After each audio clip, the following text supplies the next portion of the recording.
1965 தமிழ்நாட்டில் நடைபெற்ற இந்தி எதிர்ப்பு போரில் மிக முக்கிய நபராக இருந்தவர் எல்ஜி என்று அனைவராலும் அழைக்கப்பட்ட ஒரத்தநாடு ஐயா எல். கணேசன் அவர்கள் கடந்த ஜனவரி 4ஆம் தேதி மறைவுற்றார்.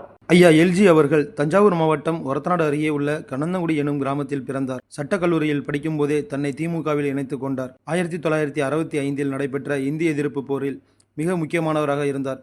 அதனாலேயே அவர் மொழிப்போர் தளபதி என அழைக்கப்பட்டார். பேரறிஞர் அண்ணாவின் தம்பியாகவும் கலைஞரின் தளபதியாகவும் இருந்து இருவரின் அன்பை பெற்றவர். மக்களுடன் நேரடி தொடர்பில் இருக்கும் உள்ளாட்சி அமைப்பில் கண்ணந்தங்குடி ஊராட்சியில் போட்டியின்றி 7 முறை ஊராட்சி மன்ற தலைவராக பதவி வகித்தார். முதல் முறையாக சட்டமன்ற உறுப்பினராக ஒரத்தநாடு தொகுதியில் தேர்வு செய்யப்பட்ட போது தமிழ்நாட்டில் அதிக வாக்குகள் பெற்றதில் 3வது இடத்தை பிடித்தார். 3 முறை சட்டமன்ற உறுப்பினராக பணியாற்றினார்.